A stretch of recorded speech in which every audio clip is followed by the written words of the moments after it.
All right, folks. So we've got Jay Dyer with us from jaysanalysis.com, or you can go to YouTube and look up JD on his YouTube channel. Hey, it's great to have you on the show with us, Jay, here at the Leak Project. How the heck are you? I'm heckingly good. It's a hot day here in the South. I live in the southern U.S., and you step outside and you're completely greasy and slimy. So I'm here in the cool, talking to you. I'm doing great. Awesome. Yeah, you know, it's great because out in San Antonio, when the weather is 100 degrees combined with humidity that feels like it's about 110, so it feels like you're in a sauna wherever you go. It's nice to have air conditioning indeed. Now, you've been researching Hollywood and the esoteric now for a lot of years, just some great podcasts you put together, also articles, and I really like your website. I was wondering if you could tell our audience just a little bit about yourself and how you got into this path. Yeah, I grew up, with, I guess as everybody else in America does, liking movies. I like E.T. and Star Wars and Indiana Jones, the next guy.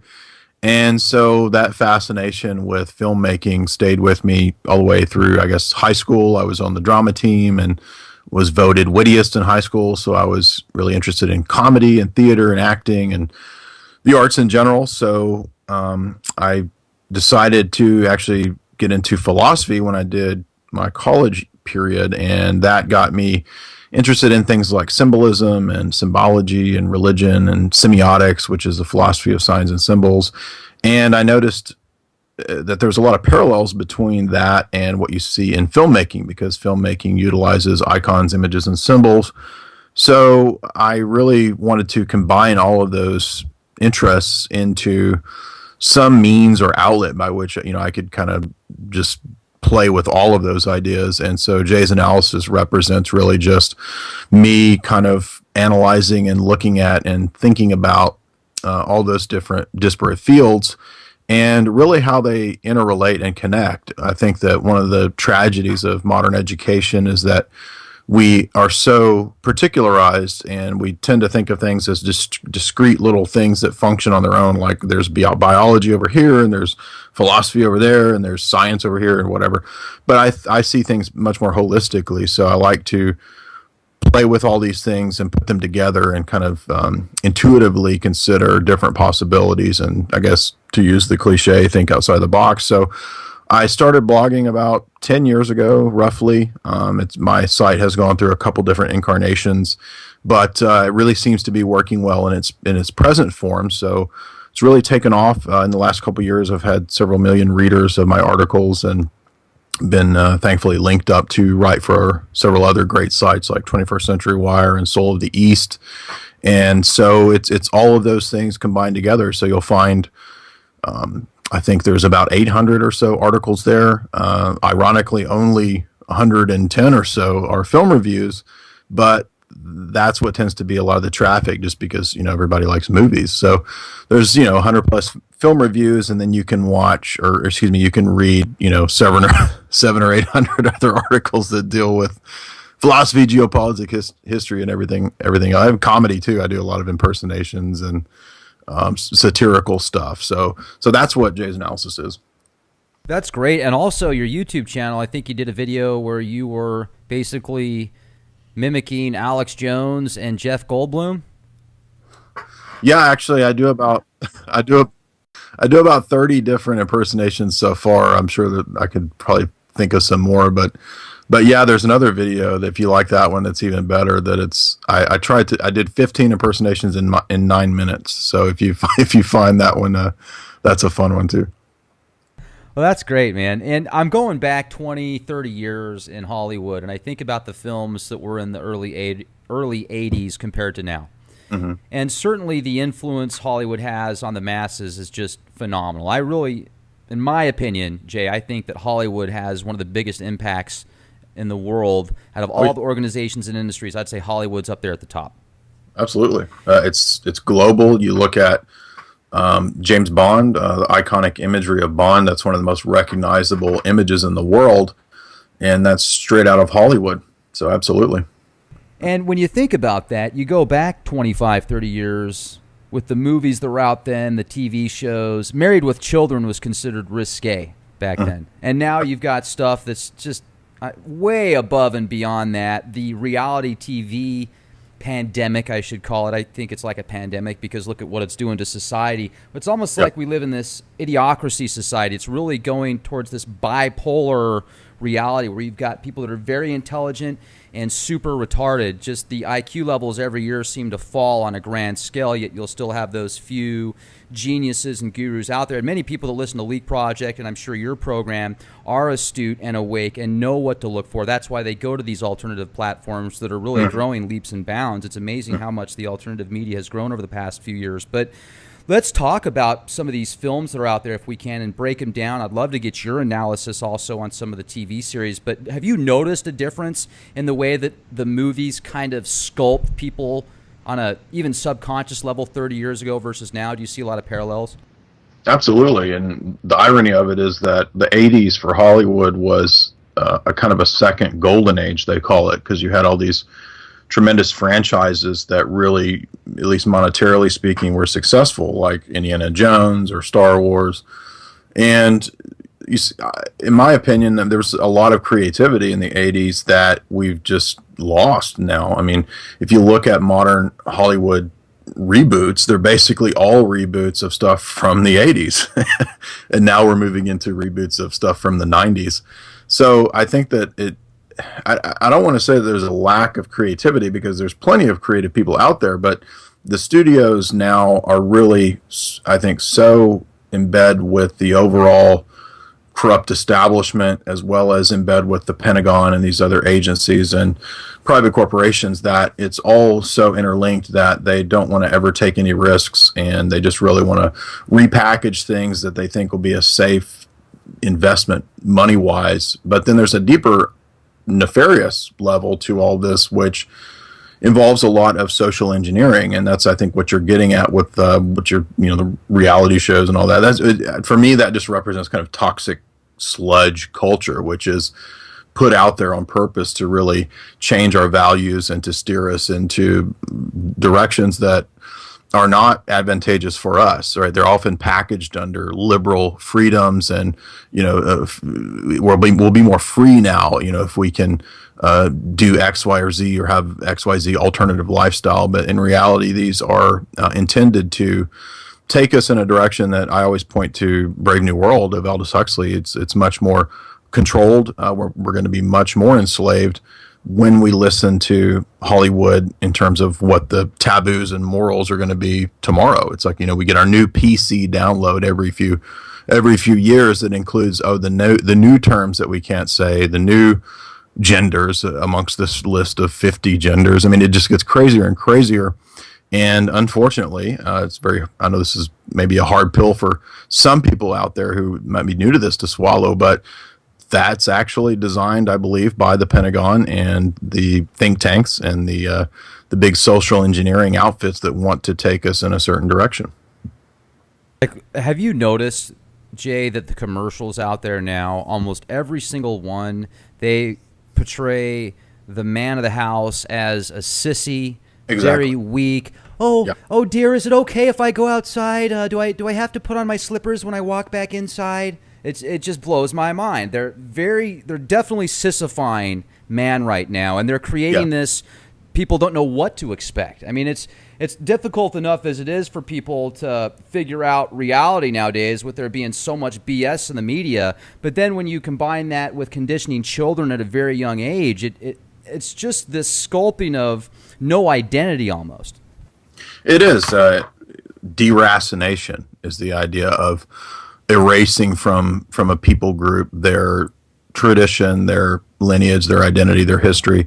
And I think you're spot on there, and that's what we're seeing. I mean, I don't watch a lot of network TV or anything like that. I do analyze film quite a bit, but when I do see commercials, you're absolutely right. It's always the weak, pining male who's everybody loves Raymond, right? He's a complete buffoon. The wife completely runs the house, and you see that reflected in all the commercials. That's, of course, because commercials are directed at women and they make most of the purchasing decisions. But Yeah, it represents a weakening and an emasculation of the masculine to portray men as inherently weak, flawed, sissy. Meanwhile, they're promoting feminism. They're promoting the reversal of gender roles, and what this does is it really re-engineers and reorganizes society as a whole. Well, and not only that, I have been keeping up with The Last Ship. I actually just got done with season 2, and when I watch TV series and films, I'll do it on Roku through like Hulu or Netflix or something. Mm-hmm. I definitely don't like to watch the typical cable stuff. But anyway, I watch them, and I'll kind of go through a binge where I'll watch the entire series or an entire season in just a few days. And what I like to do is break down what they're essentially portraying. Yeah. And The Last Ship is really pushing vaccines. It's pushing conspiracy theorists as being crazy, and if you ever see something in the media that doesn't conform with the Department of Defense, then it's probably edited out to be that way. Mm-hmm. Take your booster shot, because if you take your booster shot, then you'll actually have the cure to help other people if you breathe on them. And I can see what they're doing. Now, whether or not there's going to be a global pandemic ever, as far as like there was with the early 1900s with the flu, not this swine flu that came out recently, which is, in my opinion, kind of a hoax. Yeah, it did exist, yes, but it wasn't deadly unless you were super sick anyway and didn't have a good immune system.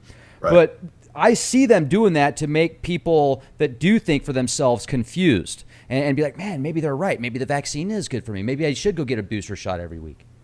Well, you talked about two different sections of the population, and there was an interesting BBC article, I think from about 10 years ago, that said roughly something to the same effect, that the human race is, quote, evolving into two different species. I don't believe in evolution myself. I do believe in adaptation, but that's two different things. But the article posited that in the future we could see basically a troglodyte, class of persons that really are completely mindless and follow the dictates of the system. This would, I think, kind of represent where we see the millennials and younger going as they blindly follow along with whatever the social justice warrior cause of the week is.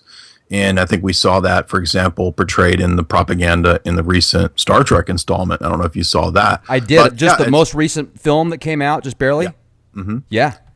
Yeah, that's how I saw it, at least. And in my analysis that I did of that film, I looked at a lot of the connections to other Pentagon films and the history of, or Pentagon aided films and the history of other Star Trek episodes and Gene Roddenberry's past and so forth, and how he's pretty admittedly a globalist, and he wanted the show to reflect this idea of a total monoculture, a total global government that could really dictate to any groups outside of which that might have reservations or disagreements with the New World Order or globalism represented by the Star Federation. They're always portrayed as terrorists. They're portrayed as backwards people who are terrorists, which is exactly what you're talking about with the embedded messages in a lot of the TV shows that you've seen. We've seen this for a while, all the way back to, I think Breaking Bad had Ron Paul people that were meth heads or something to this effect, and it's always the people who don't want vaccines. They're terrorists, and they're going to, it's utterly ridiculous, but it doesn't have to conform to reality, because it's really, like you said, it's geared towards that section of the population that's just completely mind bombed on TV, and that's the real tipping point. I think the spearhead of the establishment is Hollywood, and that's why it's so powerful and so important in terms of forming opinions and attitudes and altering them over time. Certainly. And if you grow up watching a certain TV show, particular episodes, that's going to have a big impact on you as well. It's kind of funny. I'll share just a quick story with you. When I was growing up as a kid, if I ever missed school, I would stay home and watch Flash Gordon a half dozen times. You know what I mean? And and I think about at the end of that film where Flash Gordon basically saves the world from the evil Emperor Ming, and kind of stuff like that really, as a kid, you're growing up, you're loving watching it, and you wonder later on in life, does it have an impact on your subconscious mind, which is very powerful. That has a huge impact on who you are as a person. Right. So I think that if you look at the films then versus now too, I mean, certainly the Star Trek series that are out there, excellent films. You just have to know what to look for, because Captain Kirk, they portray him as just a very honorable person that even if he's going to get killed, he's going to do the right thing in his opinion. But then at the same time, they make somebody that doesn't conform with their system look like a back hills donkey that has an IQ of 50. And they're automatically a terrorist. They're going to blow up a place because they can't handle the pacifism and peace that the Federation brings. This is so ridiculous because, I mean, when we think about, for example, American foreign policy or the U.S., the UN, NATO, etc., it's really those groups that are the aggressors that are enforcing what I would consider a kind of liberal tyranny. Now, liberal in this sense doesn't mean what we might think of greater freedom. It actually just means that you're going to get in your culture vaccines, you're going to get abortions, you're going to get Coke and Pepsi, GMOs, you're going to get all the things that are toxic. You're going to get the awful TV shows, right? I was talking to a girl from Turkey not too long ago, and she was talking about how they have their own versions of The Bachelor and, all these garbage reality shows. Oh, man. So it's the same model that's pushed out globally. So what happened? So if you join NATO, or if the IMF comes into your country like Ukraine, well, you're going to get the gender surgeries, you're going to get the gay parades, you're going to get and then, by the way, this stuff is targeted to your children, right? So it's not just a matter of homosexuality. They target these things to the younger groups, the younger generations, and that's what's so nefarious and insidious about it. So I'm not trying to be like a pietistic, puritanical moralist here. It's rather that this stuff is it's not like the 80s, right? It's not like we're watching, I don't know, Ghostbusters or something, right? Which is fun and harmless. We're talking about something that's targeted towards the promotion of, I don't know, think of like Modern Family, that show, right? Where it's, the family now constitutes all of these various alternative lifestyles. And many people said this and people called them crazy, but it's now becoming true. They're going to start including bestiality as an acceptable alternative lifestyle. And we're seeing that in Germany. They actually have what do they call them? Leisure zoos, where you can go in Germany and commit bestiality. Oh my God! So this is going to be an acceptable lifestyle. Pedophilia is going to be an acceptable lifestyle, and so that's where this insidious social engineering is taking things. And you can look at people in the establishment, like Peter Singer, for example, this so-called philosopher who promotes bestiality. Donkey? Man, Shrek, that comes to mind. Have you seen that cartoon, Mr. Pickles? I haven't, but speaking of 80s, the one of the worst movies ever, Howard the Duck. Have you ever watched Howard the Duck? Oh, I've seen it a half dozen times. That total disaster. There's all these really weird sexual innuendos in there. It's like Leah Thompson's going to have sex with a duck. Oh, yeah, that's right. Now that I look back at it, yeah. Wow, that's crazy. Now, I'm not saying that was like a planned bestiality thing. I think it was just a total ridiculous bad idea flop. But but that's where things are going. You know what I mean? It's crazy, man. Mr. Pickles, you definitely got to spend a day or a couple hours or even 5 minutes watching just an excerpt of this cartoon, because Mr. Pickles is the devil in dog form. And Mr. Pickles goes around humping other animals, saying that Satan is good, Satan is your friend, backwards, literally in reverse. You have to play it reverse to listen to it. Mm-hmm. And I've also noticed, I can't remember this gentleman that I spoke with a while ago, but he listened to an interview on Coast to Coast, and the person that was on Coast to Coast essentially said that he was a very proud Satanist, mm-hmm. and that he is big time in writing cartoons and stuff for basically mm-hmm. Hollywood and these big organizations. And you see these cartoons out now, and you look just in the eyes of these animals, and they have like no eyes. I mean, they do, but they're just black. Have you noticed that? They look creepy. It's like looking at some type of possessed clown or something.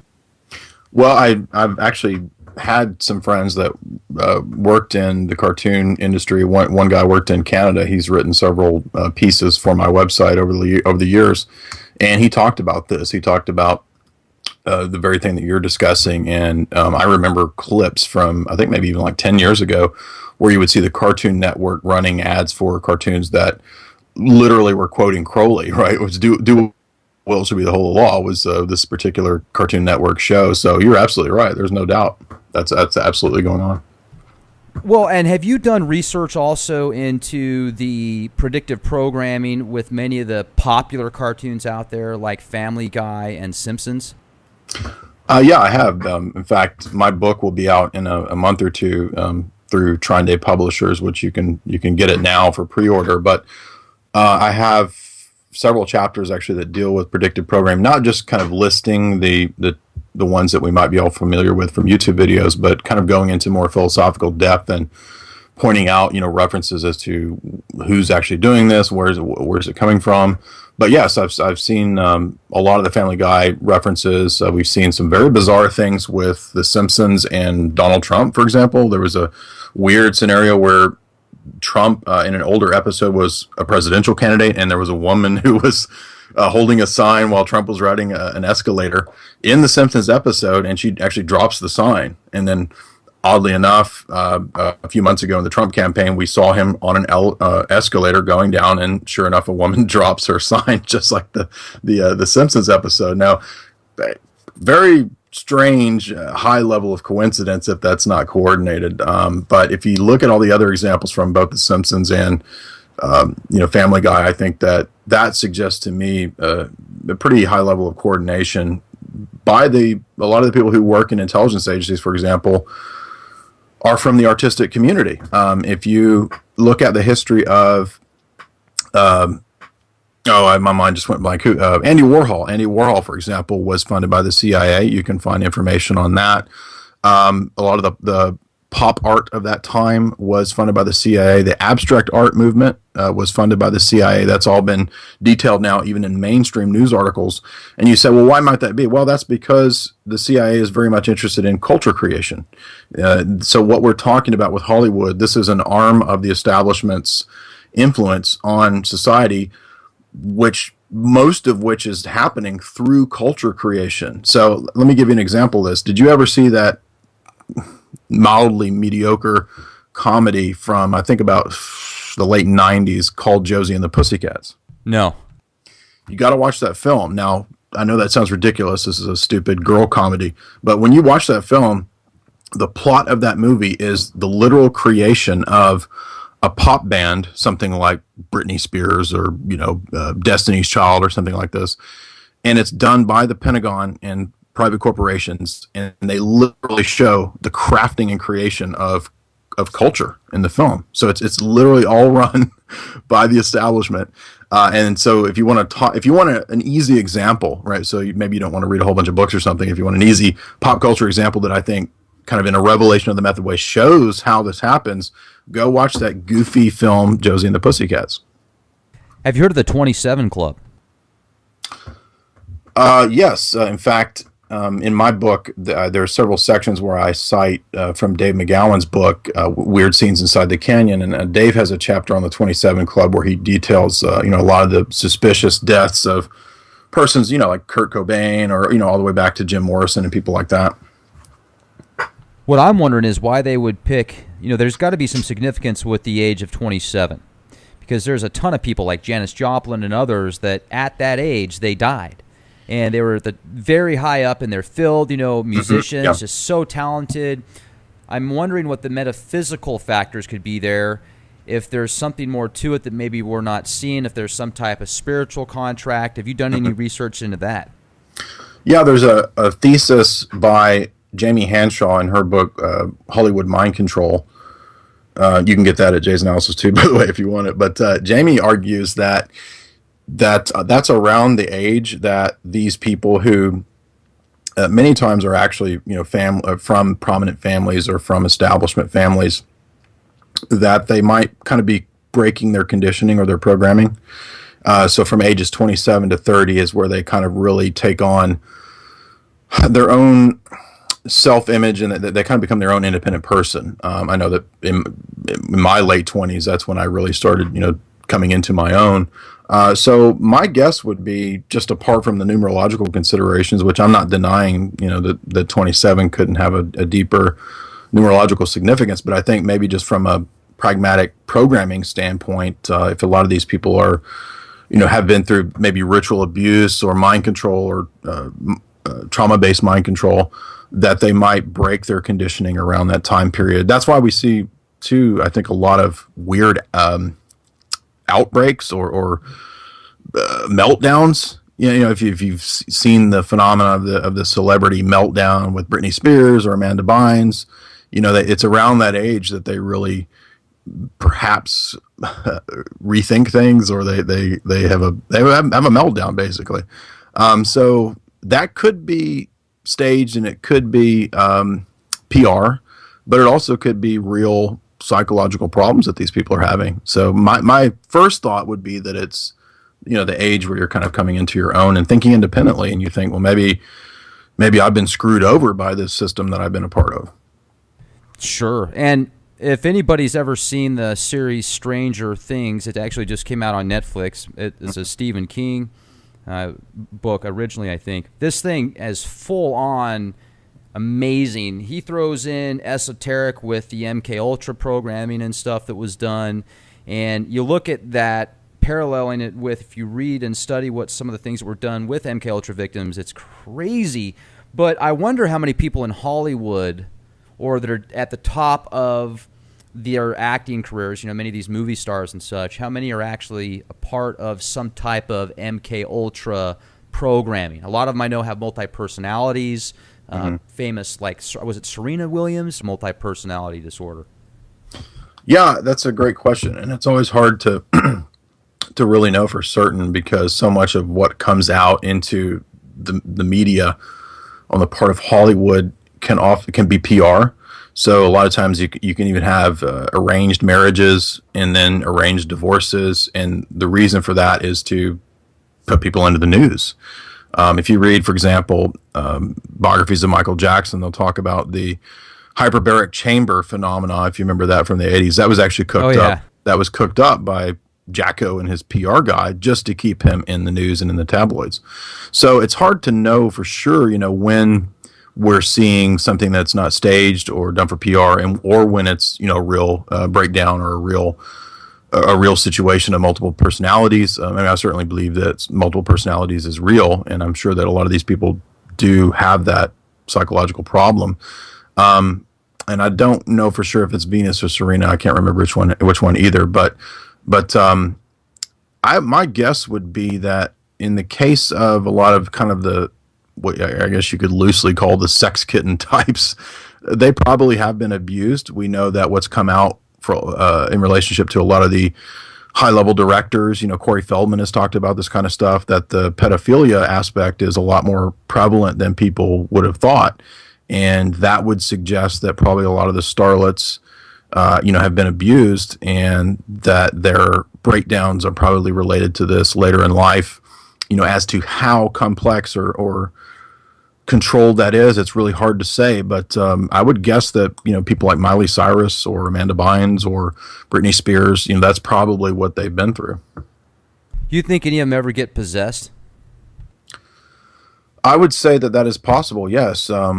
I think that there's a book by Malachi Martin, who I don't always believe what Malachi Martin says. He's a little bit dubious, but he wrote a famous book called Hostage to the Devil, and there's an entire chapter there where he describes exorcisms that were done in relationship to people in L.A., jet set circles. He doesn't mention any, A-list actors or anything by name, but he does mention kind of upper crust moneyed persons in the LA area, Hollywood area. So they were participating in openly satanic rituals. So my guess would be that yes, that's very, very possible. I don't know. I know that Jennifer Lopez, for example, openly says that she's a believer in and a practitioner of Santeria, if I recall, which is a kind of blended form of voodoo. Many other Hollywood types are, into other occultic arenas like the Kabbalah or something like that. So yeah, I mean, there, we see Jay-Z promoting Aleister Crowley openly, so I wouldn't be surprised if there weren't possessed celebrities. And have you ever heard of anybody or gotten insider information about somebody actually selling their soul to the devil, like signing a contract in blood or any type of ritual that they had to perform? I've heard stories. Now, here's the thing about the internet. I mean, it's like a bathroom wall. You can write anything about anyone. And a lot of times, though, when I find something that kind of resonates with me, I'll go and dig deeper and deeper and deeper. And if I can find enough dots to connect, then I can definitely come up with my own conclusions and my opinions. But there's been stories in down the grapevine that some celebrities have literally sold their soul to the devil. And some of them even openly admitted it. Now, whether that was a PR campaign, I don't know. But makes you wonder. And also, when you see some of the footage, kind of behind-the-scenes footage and stuff that's released about these rituals that are performed and conversations that entertainers had at a dinner table when they didn't know they were being recorded, you know what I'm referring to. Mm-hmm. Well, it's hard to say because you've got so many different kind of flavors of the occult. I mean, it's hard to say that if there's one group that would specifically acknowledge the existence of the devil as a kind of foil to God in a Christian sense, whom they would therefore commit their souls to, because a lot of people that do go into the occult, they don't view the devil that way, so they might be a Satanist, and in their perspective, if you look at, say, the Church of Satan, you've got Sammy Davis Jr. Or who's the blonde, the Jane Mansfield, right? I mean, they consider themselves Satanists, and so in a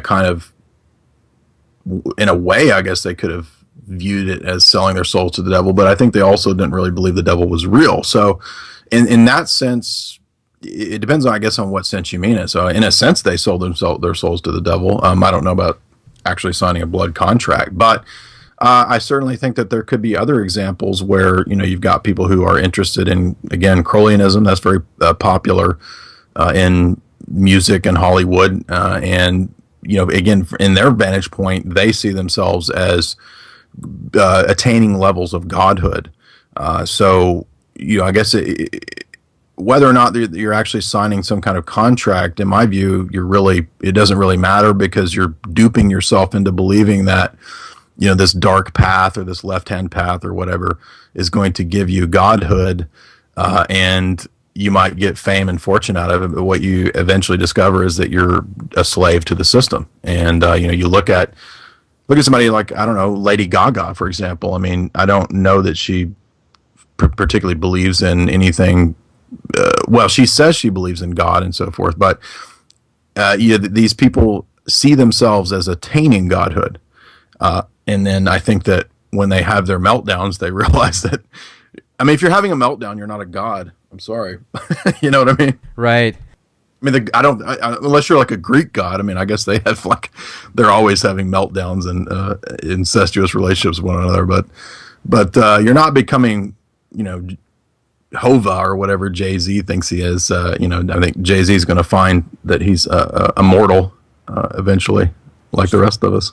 Right. And, I mean, even Roseanne Barr came out one time on a talk show and said that she remortgaged her soul, essentially, because she didn't have the fame that she used to, is pretty much what she said. And, yeah, I mean, that could be a PR thing, just a joke, but it certainly makes you wonder. And if you study the occult, there certainly are dogmatic rituals that can be performed to do that sort of thing, and it's pretty interesting. Now, also, I've noticed sports, certain events and times, like, for example, Colby's 666th game, he scored 81 points, which is a very mystical number, and if you flip that around, that's 18. That's the year that he was signed up in the NBA and stuff like that. So I almost wonder if the whole thing is staged. I mean, at the top level, these guys are picking and choosing people based on star charts, or where is your information and research led you on that path, Jay? Well, that is interesting, because sports, of course, is going to deal with a lot of numerology, and I see there being different levels to that. So, for example, in the history of what's called cryptography, this is the way that different spy agencies or covert groups might communicate with one another. It's the same as the way secret societies would communicate. So they would have ciphers and different codes by which they could transmit messages to members of their group. This is real. It does happen. People do this. The rise of the NSA, for example, actually comes out of the history of cryptography and the occult. You can read at the NSA archives. They have a whole essay on Dr. John Dee, who was the court magus to Queen Elizabeth, who was a pioneer in cryptography. So that's one level of this, where you can have members of different gangs or groups or cartels or whatever communicating messages to others. Another level of this is the belief that by certain times and dates, you can ritually charge different numbers, symbols, or events. And so it's very important, as you know, when the event happens. 9/11 being a very obvious example. 7/7, right? London, the bombing of 7/7, which I believe was a false flag. But we saw this in the recent 7/7 event of this year. So absolutely, numerology is important, and you're right to connect it to the sporting events, because I should also mention too, with the sporting events, I view a lot of them as they're tied into mafia organizations. They're tied into money laundering and dating, or money laundering and gambling, and so that can also be a factor in what numbers are chosen. And you can find some really good interviews with Brian Toohey, I believe is his name, where he talks about the rigging of sports games. And so I think that all ties into it. Absolutely. You're 100% correct. And yeah, that ritual magic aspect of it, I think, is very important. And we actually saw Christine Lagarde from the IMF, it was 2 years ago, give a speech at the National Press Club where she said literally that the magic number 7 is very important in the dates that we choose for making big economic decisions. That is so funny. Yeah, I actually had Brian on the show here at the Leak Project just about a week ago. He's a nice guy. He definitely brought up some good points. Do you remember when Ray Lewis said that he was talking about the Skull and Bones and the Illuminati, and then I think it was the halftime show during the Super Bowl, or almost halftime actually, right before halftime, all the power went out in the stadium, and the time was like, was it 3:22 or something? Yes, I do remember that. I was in Nashville at the time, and I remember very vividly that listening on the radio at the time, people were talking about how, this sudden blackout. Yes. Now, that'd be interesting if it was at 3:22, because I think that is the number of the Skull and Bones. So it is, right. That's Lodge 322, correct. Yeah, fascinating. Now, you were recently at the secret space there's like a secret space program scheduled you were at, correct? Yeah, that was 2015. They didn't make that video public until recently, so I went ahead and posted it. But yeah, that was a great venue where I was asked to come and speak about Hollywood and predictive programming. So yes, sir. Yeah, that's great. Now, let's break down Tron if we could, because I'm a huge fan of Tron, one of my favorite films, and I love the music, like the background music and stuff. And it's so funny because just a couple days ago I did a podcast and I brought up that I was actually listening to Tron in the background while I was kind of going on a rant. And then I get an email just a couple hours later, and I don't know if you believe in synchronicities or not, but I do. Yeah. This guy named Danny Koch is just an incredible. His music is phenomenal, and he sent me a few of his albums, and I've basically been listening to him nonstop. It's just awesome stuff. And he said, hey, you're more than welcome to use this in upcoming shows and stuff. I'll make sure that I can get you all the rights to do that if you would like to. It shouldn't be a problem. But it's neat to kind of see these synchronicities when they happen, because like you're talking to you right now, the information you're giving me is correlating with other things that I've talked to with recent guests, like you just brought up Brian and stuff. And I feel like things happen for a reason. What is your thought on the esoteric? I mean, what is your personal beliefs on mysticism, magic, and the occult? Well, I believe that, like I said earlier, kind of with the numerology, in the history of the esoteric and the hermetic, you've got different levels or usages of it. So I think for a lot of history, for what we see, a lot of it has to do with different nation states and basically spies and for example, the British Empire, whenever they would go into a country that they'd conquered, one of the first things they would do was set up a Masonic lodge. Now, when they would gain members for the lodge, certainly at the lower level, you would have a lot of people who were, believing that this is real. I think that a lot of the people at the top, particularly say the British spies who would set up the lodges, they were using this just as a means of kind of keeping track of things and hearing what was going on, and hence the recruitment of, local businessmen and so forth. Now, I think on another level, it's not just a tool of espionage and cryptography. There are people who take it very seriously, and there are people who do believe that they can gain power by, for example, some view warfare as a kind of mass ritual sacrifice. Now, for example, so if you say, "Oh, are you saying David Rockefeller is a Satanist or a Luciferian?" I don't have any proof that David Rockefeller believes that as an example on his own. I don't know, but I'm saying I do think that there are people in history who have believed that. I mean, there's even examples of this in the Bible where you've got certain kings who would sacrifice their firstborn, and they believe that this would give their army magical powers to defeat people. But if you look at something like Machiavelli's Art of War, I always bring this up, that everybody knows about Sun Tzu's Art of War, but Machiavelli also has a book called Art of War. And we're all familiar, probably, or have heard of the book The Prince by Machiavelli, where he describes how the state and statecraft should operate and what sort of underhanded skullduggery and subterfuges they might use to maintain or gain power.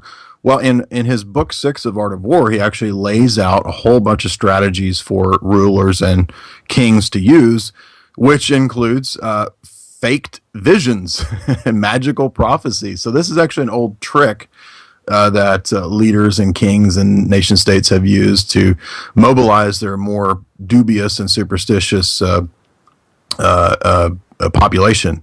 Now, again, that's not to say that everybody who's engaged in this is secretly just an atheist or something. Many people do take it serious. Many people do believe that they're tapping into powers at the spiritual level, and or becoming possessed. So I do believe possession is real, and I do believe that that you can perhaps gain some sort of temporal benefits by these means. Something like I think a lot of this probably happens through the usage of hallucinogenic drugs, and so a lot of times people who think that they're contacting spirits or the beyond, they're doing this via hallucinogens and things like that, and it doesn't always mean that you're talking to a good spirit.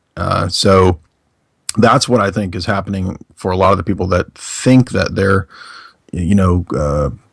talking to aliens or talking to beings or entities. They're receiving messages from what I think are demonic. Yeah, absolutely. It's very interesting. Have you heard of the 72 Lesser Keys of Solomon? Yeah. The Goetia is, of course, this document that purports to be from King Solomon, although I don't believe that it actually is. It seems to have a much more recent, late Renaissance era date, which would make sense because you have a lot of guys in the period of the Renaissance, like Cornelius Agrippa or, like I said, John Dee, who fancy themselves magi or magicians, and so that would be my view of where the Goetia or the Key of Solomon comes from, that period. That's not to say that there isn't the potential for people doing rituals and making contact with demonic entities, but I tend to be a little doubtful of that document. Okay. And it's funny, I'm on your website right now, jaysanalysis.com, and it looks like you've already done a couple of shows, actually, discussing Stranger Things and MK Ultra. That's awesome, man. I didn't even notice that until after. That's great. So with that said, what do you think is going to be on the horizon here, Jay? What are we looking at over the next few months? I pulled up my Tron analyses. Did you want to talk about Tron? Yeah, that'd be great. So I did a written analysis of Stranger Things, and I did about a 20-minute just kind of overview talk about Stranger Things. But I also did, I think a couple years ago, I went back and I reviewed Tron from 1982, the original, and I viewed it as kind of a ultimate predictive programming when it comes to AI and DARPA, and where DARPA wants to take us. And I also have an analysis of the newer reboot of Tron Legacy. So whichever one of those two that you prefer, I'm guessing you like the original better. I thought they were both good. I mean, the original definitely had its unique. You can't get past that. It was ahead of its time. Yet the second one was good too. Yeah, I see them both as kind of hinting at where the Pentagon wants to take us with virtual reality. The original Tron's kind of a Matrix before the Matrix, and that's what the Matrix is about. Is about the real Pentagon plans to create more or less totally synthetic realities into which they'll place people to live, which I view as the Pentagon wanting test subjects. I don't think that they really want to put you into a fantasy tube for the rest of your life to make you happy.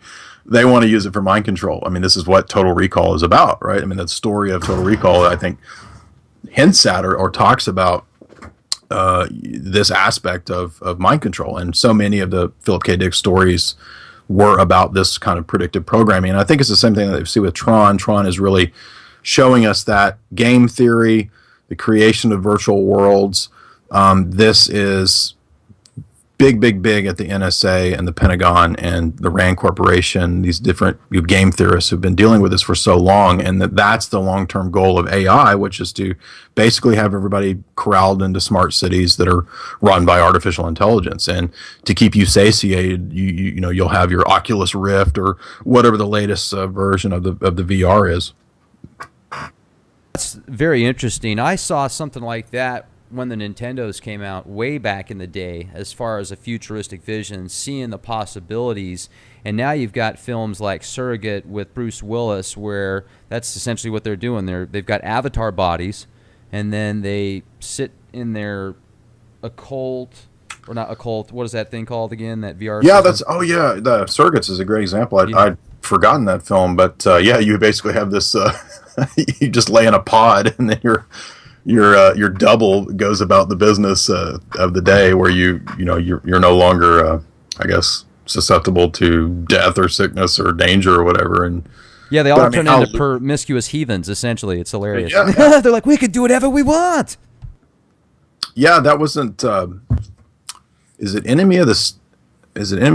Think about THX 1138. The original or Lucas's. First or second film after what was he didn't do Fast Times at Ridgemont. What's the old I was trying to think of George Lucas's first film, his student film. Anyway, his second film is THX 1138, and then in that you have Robert Duvall sitting there basically having this hologram sex, and he doesn't ever have actual sex with his assigned partner in the big plastic city that they live in underground. Right. So we've been seeing this for a long time, and a big part of that is going to be Electronic Labyrinth. Say what? Electronic Labyrinth. Oh, great! Yeah, exactly. And that, by the way, that I deal a lot with philosophy. So if you watch that film, you'll see that it's actually an allegory of Plato's cave. It's represented because at the end, Duvall comes out of their underground base, and he sees the sun, which is the allegory of the cave from Plato and Socrates. But yeah, so Tron is. I don't think Tron shows us the sexuality component of it, but they're definitely going to promote, through enticing people in their baser desires, to forego real sex, because that's not what they want. And in both 1984 and Brave New World, they show us that they're going to do away with real sex for the purpose of procreation. And what better way to do that than to have all of these fantastical virtual versions of it? Right. Don't they also do that in Judge Dredd? Or what was the movie where Taco Bell was the only restaurant, and that's how they had sex? It was a futuristic movie. I think so. You mean the more recent Dredd, where there's the giant towers and everybody lives in a different tower? Stallone was in this one. It wasn't the most recent. It was the one before that. The older. Okay, I don't know that I've actually seen that older version, but that is a constant theme in the dystopian fiction. Is certainly the synthetic sex. Absolutely. Minority Report. That's what I was trying to think of.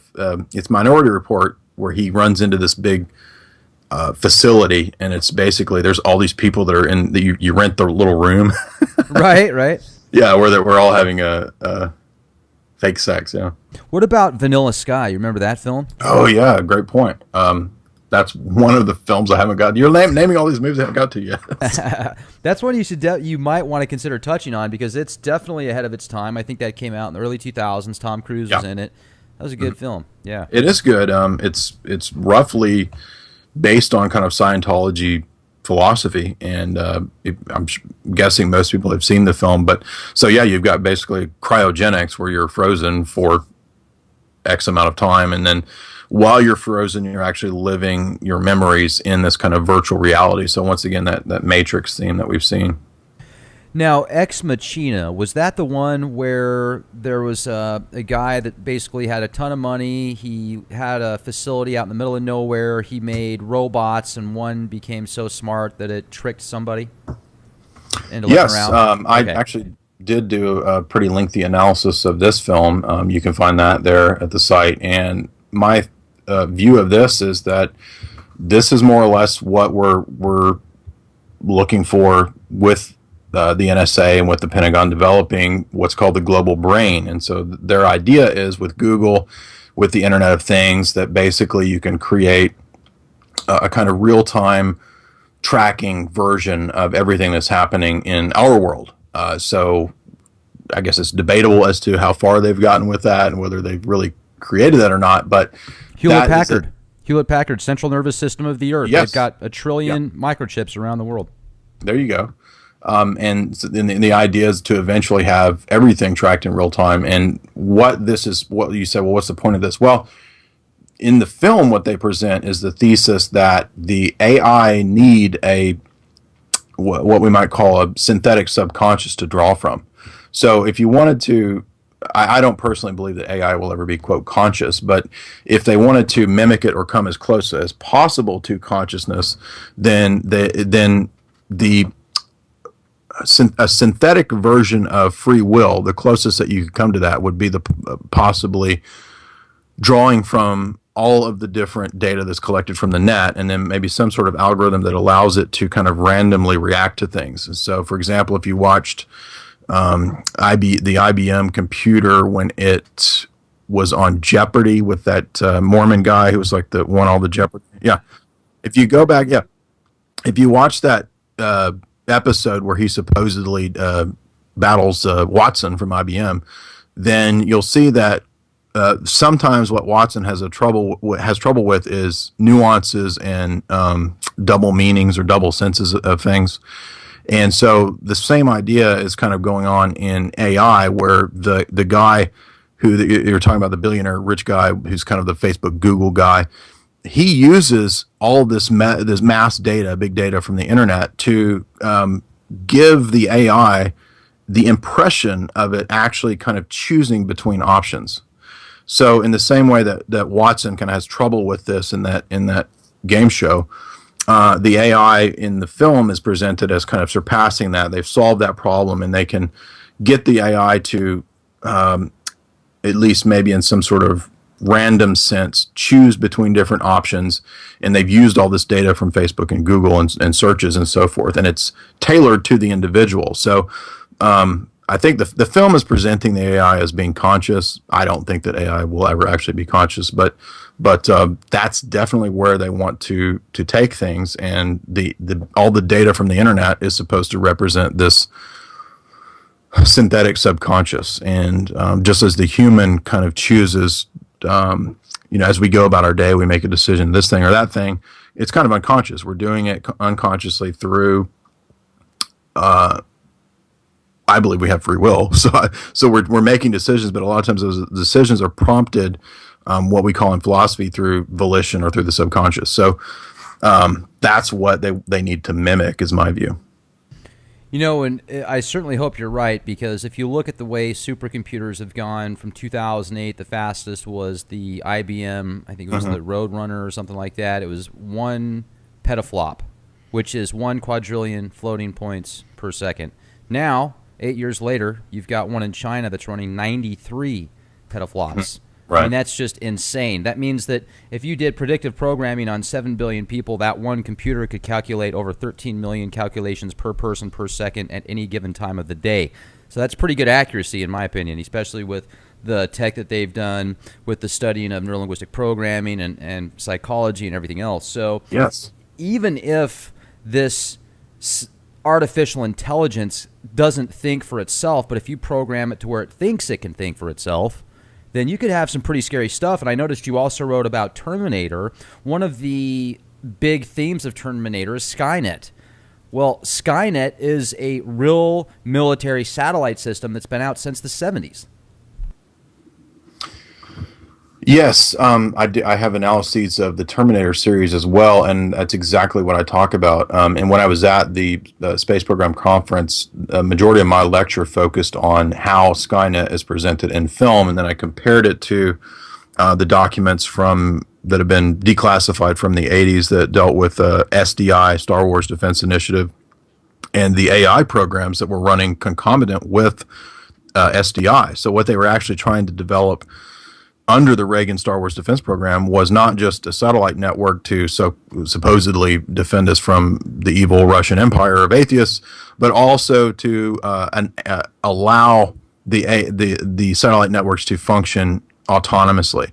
And Dr. Robert Kahn, who authored the documents that I cite in the lecture, that's explicitly what he says. And so Skynet is not something invented by,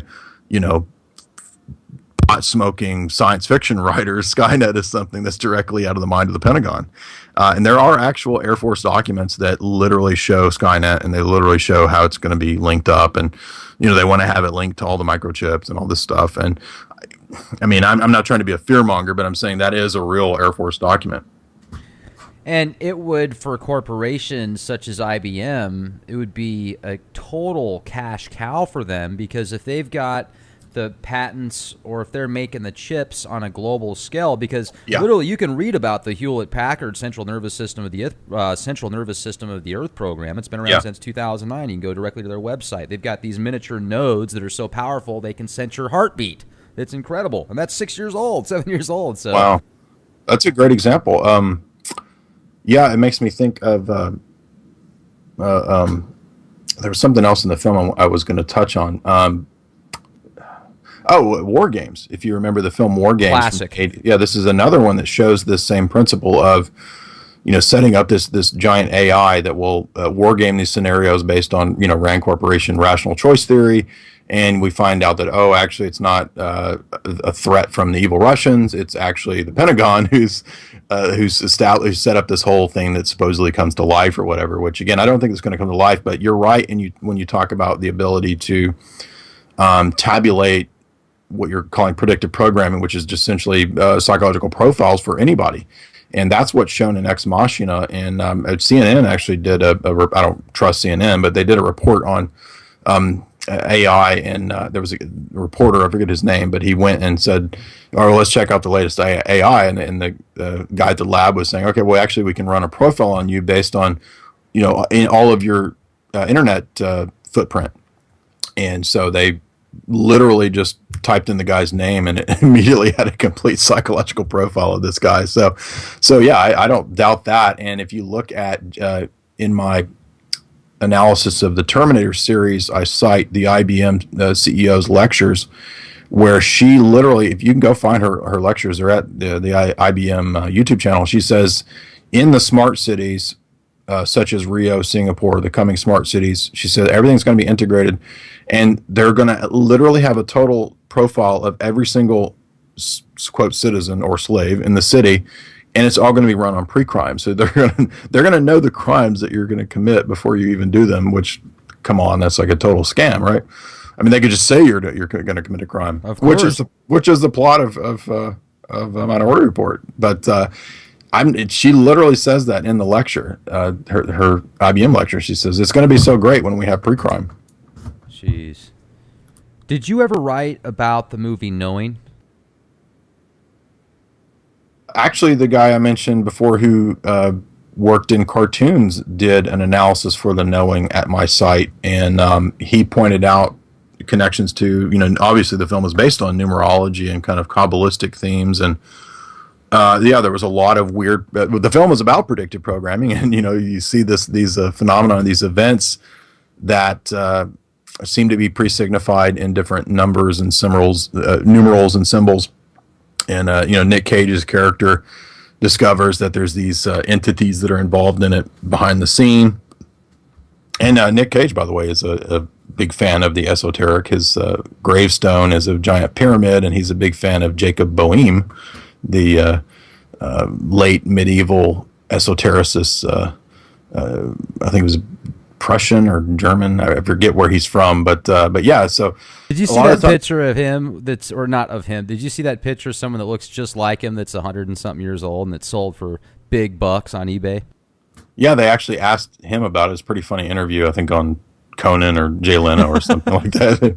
And he got a kick out of that. But I have seen that. I think it's just coincidence in my view, or somebody photoshopped it or something like that. But right. But yeah, you're The Knowing is a really good example. I'm glad because that's a film that we tend to forget about. It's 10 years old, but yeah, it deals with all these same themes. Well, there's two specific events out of Knowing that, even though this film is 10 years old, these events... The oil spill. Yep. And then what else? Doesn't it mention a quake or a tsunami? No, Fukushima. Oh, yeah, okay. Big time. Matter of fact, there's at least two scenes that I know of in the film where the camera pans to the clock, and the clock goes from 11:59 to midnight, and the clock is made in it says not Japco, but it says it's something in reference to Japan. Oh, and even the alarm clock, when it shows the alarm clock go off when he's sitting down watching the TV and watching the Gulf oil spill before it happens, he looks at the alarm clock. It goes from 11:59 to midnight. When it clicks midnight, it says Japco or something about Japan underneath the alarm clock as well. And that is in reference to atomic, when it hits 12 o'clock, that's Armageddon. That's nuclear Armageddon. So, well, there you go. Yeah, and there's more to this, folks. As a matter of fact, I can't remember the exact parallels, but you can watch this 10-minute excerpt on YouTube, I'm sure. I think it's got over 1 million views. I don't know who put it together. But there's also some connections with the French Revolution.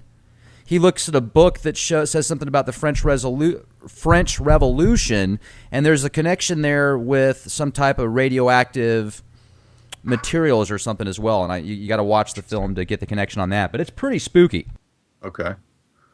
Yeah, I need to actually reanalyze that film because we missed a couple things, which does happen. I mean, I try to be as thorough as possible, but yeah, that one's a big one there. I mean, just those two events alone, some of the just absolutely huge, and you wonder, okay, there's no way that's a coincidence. There's no way. How could it be? Right. And I've heard the excuse that, well, they summon these spirits, so when they write stuff, they're summoning things, and so they don't realize what they're writing down. Okay, well, I'm sure that happens. Definitely, I'm sure it does happen.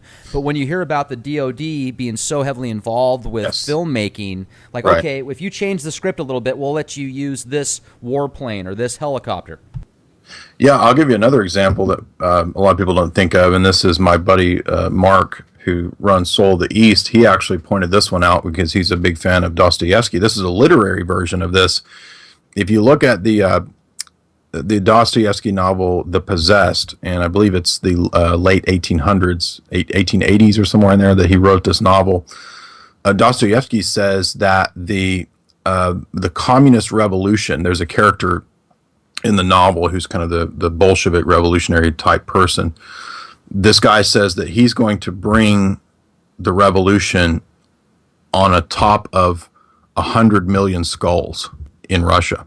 And this is in the late 1800s. Now, the Bolsheviks, right, this is like 1917 when the Bolsheviks came to power, and the Bolshevik and then Stalinist regime in Russia ended up killing 60 million people.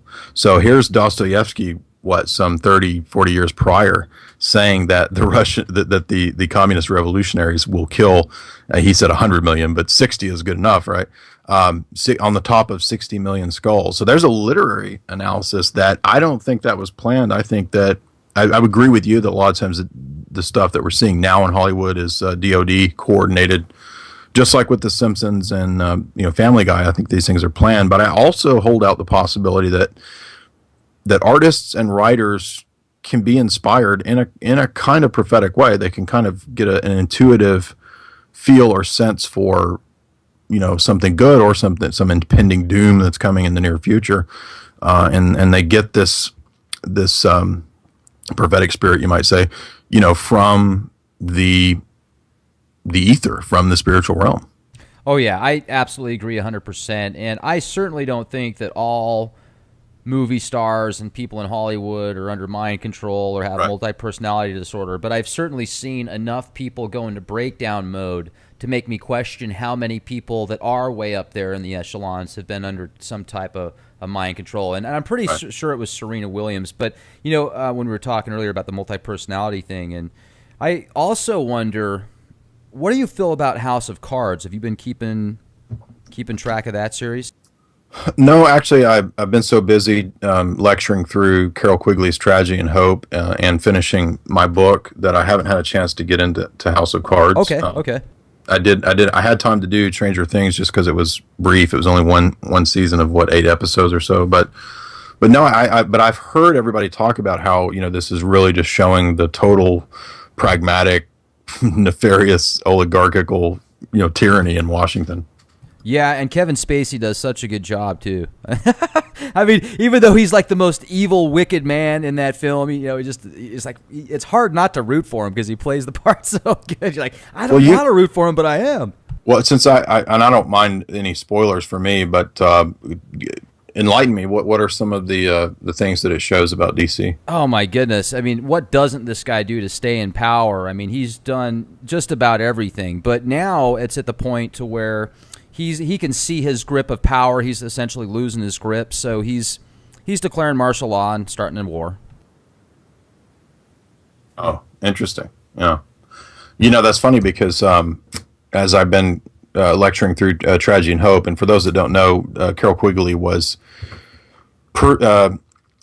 given access to the CFR archives, and so he wrote this big fat volume that deals with the real history of the 20th century from the vantage point of the establishment. So he's pretty much giving you their view of the 20th century, and it's also functions as kind of an apologetic for America and so forth in its foreign policy. And what Quigley says about, say, for example, World War II, and I'm not trying to get too off track, but it does relate to what you're saying. He says that the Royal Society elites in London pretty much wanted Hitler to do what he did as a provocation because they really wanted World War II to happen. And what this did was it functioned to weaken Germany as well as the exportation of Bolshevism to Russia to weaken Russia. Traumatize people, you can distract people, you can get them looking across the globe at all these foreign entanglements. Meanwhile, you're robbing everybody blind at home through the Federal Reserve, right? Oh, it's crazy about what's going on here at home as well. Do you think that there could be a possibility this year of maybe bank holidays or financial collapse, or do you think that it's just going to continue to be this cyclical carrot at the end of the stick where they're pretending there's going to be doom, but they know that in reality they can just add more zeros at the end of that one because it's all digital, basically? That's a great question. I lean more towards the second option there just because the system as it is, they don't really, I mean, they could have, mass economic collapse, but I don't think they really need it because the system as it is pretty much the New World Order. So it's very good as it is. They're continuing to sap the energy of the populace through the fiat currency and the digital currencies that they're going to.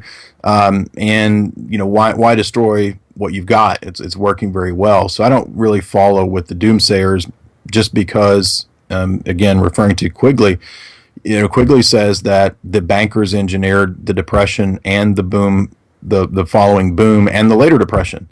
So the boom bust cycle is actually engineered by Wall Street and the bankers, according to him.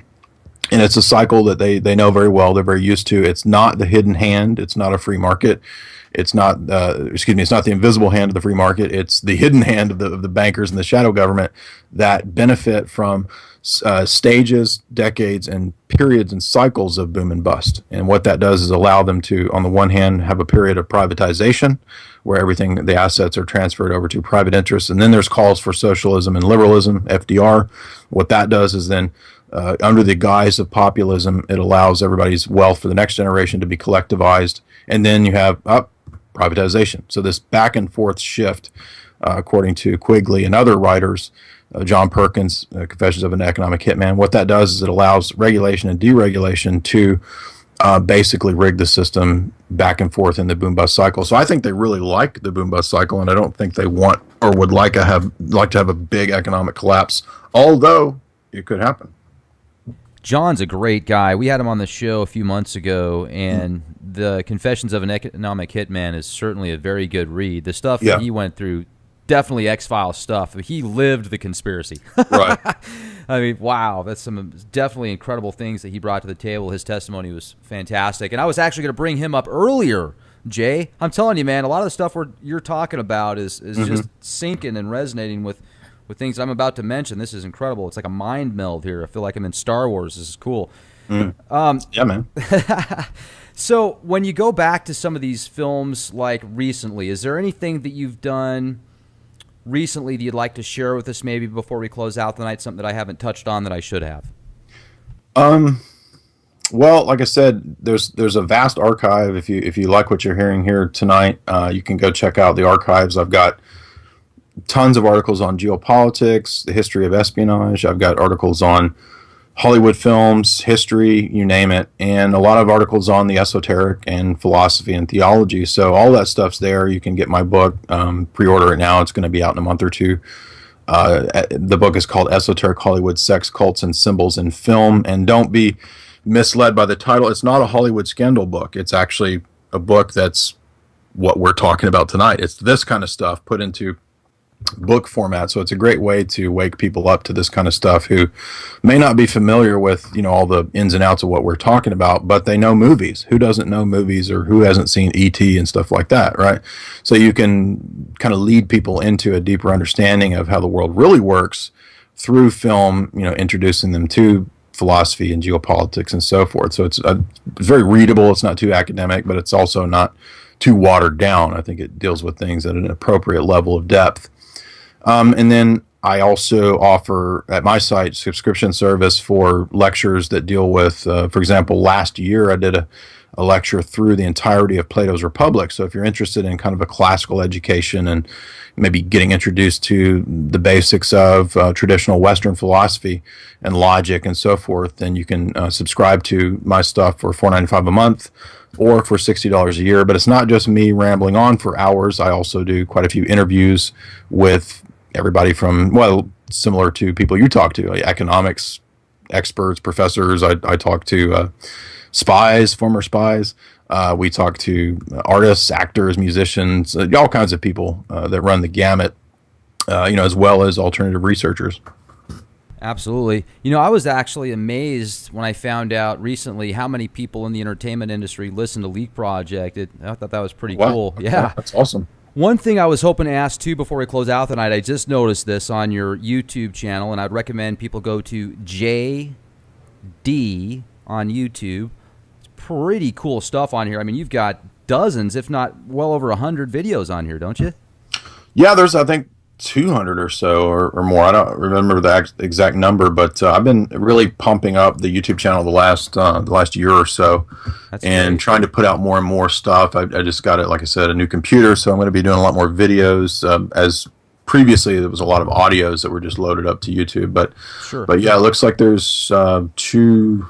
Well, I don't know, I still don't see the number. There's a lot of stuff there, so you could spend the next year there, really getting in-depth education. So, I've got some interviews I'm really proud of. I interviewed Vladimir Putin's former advisor, Alexander Dugin. That's on there. A lot of interviews with Dr. Joseph Farrell. He's a great guy. Yeah, he is really cool. Catherine Austin Fitts, I've done 2 interviews with her. So there's a lot of neat stuff there. Yeah, absolutely. And I was going to ask you about the David Bowie Occult, Labyrinth, Esoteric Hollywood podcast that you did. Labyrinth seems to be, I know people personally that have very, how do I put this? Very fascinating lives, and their connections to their specific bloodlines are even more incredible when you find out who they're related to.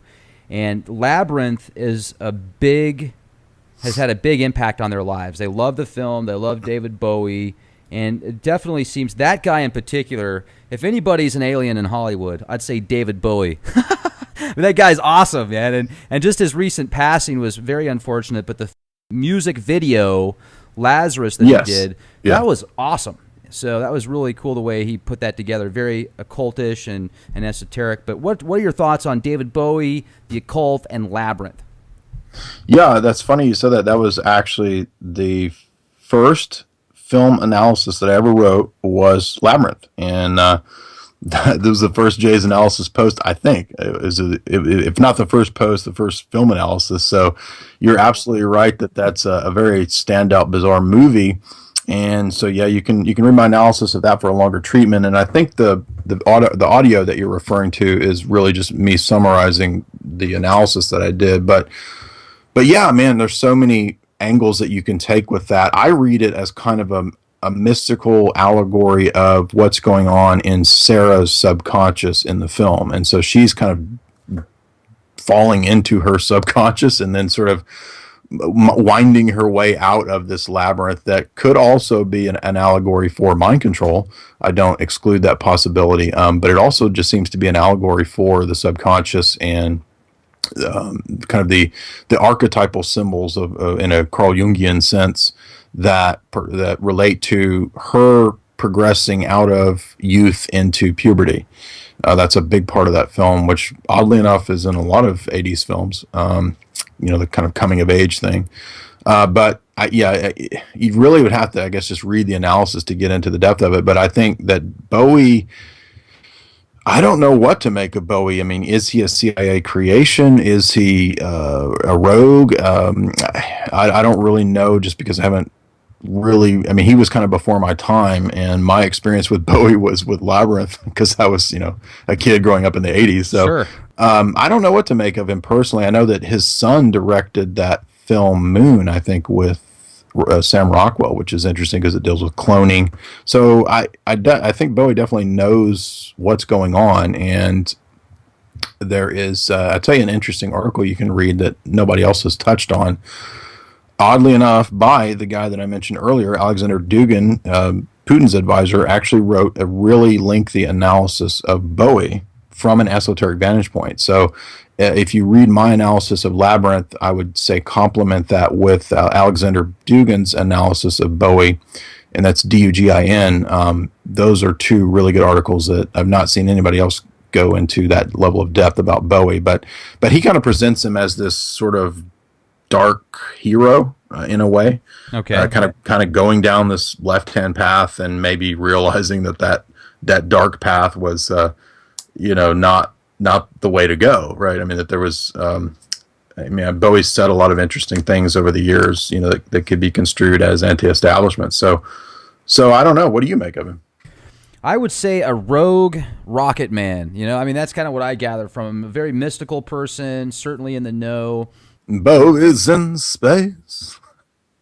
Bowie's in space. Did you ever see Flight of the Conchords? Oh, yeah. That was awesome.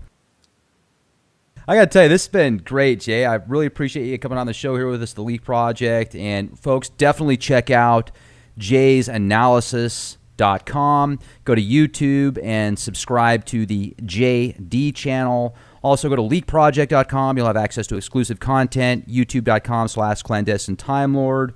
We also have a new channel on YouTube called William Wallace. I'm sure you guys have heard of Braveheart, so if you're wondering why the name William Wallace, there you go.